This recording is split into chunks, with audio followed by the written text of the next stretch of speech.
इस वीडियो में हम लोग डिस्कस करने वाले हैं जीएसटी इनवॉइस मैनेजमेंट सिस्टम के बारे में। भाई पोर्टल के ऊपर एक नया फीचर आ चुका है, तो क्या ये हमारे कंप्लाइंस बढ़ाने वाला है?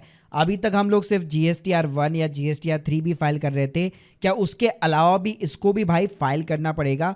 तो एक क्विक समरी देने वाला हूँ उस गवर्नमेंट के नए फीचर के बारे में, तो प्लीज पूरा वीडियो जरूर देखिएगा। यार शुरू करने से पहले बताना चाहूंगा, हम लोगों ने अपनी व्हाट्सएप कम्युनिटी को स्टार्ट कर दिया है ग्रुप्स में, तो अगर आप लोग ज्वाइन करना चाहते हैं link in the description box, जहां पे आपको डेली बेसिस पे यहां पे इंपॉर्टेंट जो है अलर्ट्स एंड अपडेट्स मिलते रहेंगे। सबसे पहले बात करते हैं कि ये इनवॉइस मैनेजमेंट सिस्टम आखिर है क्या। तो देखिए 1 अक्टूबर से यहां पे जीएसटी पोर्टल के ऊपर ये फीचर आपको लाइव देखने को मिल जाएगा।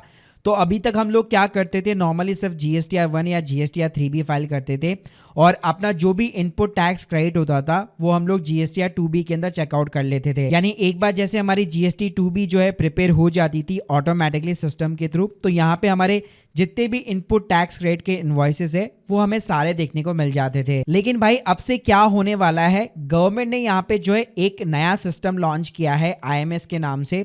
तो आप स्क्रीन के सामने आप देख सकते हो, तो अब आपके यहाँ पे जो भी सप्लायर होंगे, जैसे वो कोई ना कोई इनवॉइस यहाँ पे GSTR 1 के अंदर सेव करेंगे, मैं फाइल करने की बात नहीं कर रहा, सिर्फ अगर सेव भी करेंगे तो वो सारे इनवॉइसेस जो है आपका एक IMS डैशबोर्ड करके होगा, वहां पे आपको रिफ्लेक्ट होने लग जाएगा। तो आप स्क्रीन के सामने आप देख सकते हैं आपके जितने भी सप्लायर्स होंगे जिनसे आपको इनपुट टैक्स क्रेडिट यहाँ पे लेना है, उन सभी के इनवॉइसेस जो है आपको अपने IMS डैशबोर्ड के अंदर दिखने लग जाएंगे।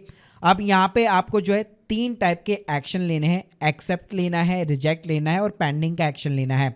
अब इसका मतलब क्या होता है, चलिए उसको समझ लेते हैं। तो देखिए अगर आप यहाँ पे एक्शन लेते हैं एक्सेप्ट का, यानी सिंपल सी बात है, यहाँ पे जो भी इनवॉइस अपलोड किया गया है वो आपने एक्सेप्ट कर लिया है और उसकी ITC आपको अवेलेबल हो जाएगी। तो आपकी जो GSTR 2B है उसके अंदर वो क्रेडिट यहाँ पे पास हो जाएगी और GSTR 2B के थ्रू आप अपनी GSTR 3B में भी उस ITC को यहाँ पे अवेल कर पाओगे। अगर लेट सपोज आपने उस इनवॉइस को यहाँ पे रिजेक्ट कर दिया, इसका मतलब है उसके ITC आप यहाँ पे अवेल नहीं कर पाओगे, ना ही वो आपको GSTR 2B में देखने को मिलेगी, ना ही उसको आप GSTR 3B के अंदर भी जो है वो ऑटो पॉपुलेट नहीं होने वाला। तीसरा एक्शन सिंपली पेंडिंग का है। इस केस के अंदर अगर आप पेंडिंग का एक्शन लेते हो तो जो आपका इनवॉइसेस है वो यहाँ पे सिंपली तरीके से सब्सिक्वेंट मंथ के अंदर यहाँ पे कैरी फॉरवर्ड हो जाएगा, यानी उस मंथ के अंदर GSTR 2B के अंदर आपको नहीं दिखने वाला। इसके अलावा भाई यहाँ पे एक चौथा एक्शन भी है जिसके अंदर आपको कोई एक्शन नहीं लेना है, यानी अगर आप इन तीनों में से कोई भी एक्शन नहीं लेते हैं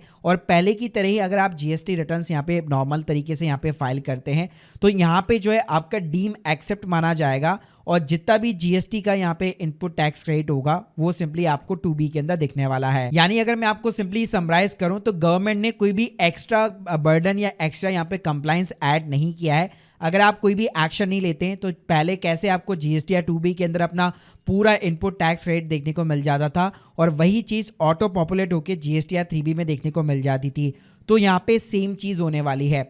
लेकिन अगर आप यहाँ पे जो है IMS के अंदर एक्शन लेते हैं तो उसका इफेक्ट जरूर आपको GSTR 2B में देखने को मिलेगा। तो भाई अब से आपकी जो GSTR 2B प्रिपेयर होती है, जैसे मंथली फाइलिंग्स के अंदर 14 को यहाँ पे जो है मंथ के अंदर प्रिपेयर हो जाती है, तो उसके अंदर आपको इसका इफेक्ट देखने को मिलेगा कि अगर मान लीजिए आप कोई भी एक्शन नहीं लेते तो यहाँ पे आपके सारे ही इनवॉइस आपको यहाँ पे जो है देखने को मिलने वाले हैं, जिसपे भी आप GST इनपुट टैक्स क्रेडिट ले सकते हैं। लेकिन अगर आप इन तीनों में से कोई भी एक्शन लेते हैं, जैसे कि अगर आपने रिजेक्ट कर लिया, तो वो इनवॉइस जो है आपको GSTR 2B के अंदर नहीं देखने को मिलेगा। अगर आपने पेंडिंग का एक्शन लिया तो वो सिंपली तरीके से कैरी फॉरवर्ड हो जाएगा। अल्टीमेटली बात करो तो भाई गवर्नमेंट ने ये एज ए फीचर यहाँ पे लॉन्च किया है, जो कि एक तरह से थोड़ा सा इफिशिएंट तरीका है अपनी इनपुट टैक्स क्रेडिट को सही तरीके से यहाँ पे GST पोर्टल के ऊपर अवेल करने का। तो guys hope you like this video. आप लोगों की क्या राय है गवर्नमेंट के इस नए फीचर के बारे में, क्या ये आपका बर्डन बढ़ाने वाला है? तो प्लीज मुझे यहाँ पे कमेंट बॉक्स के अंदर अपने फीडबैक जरूर बताइएगा।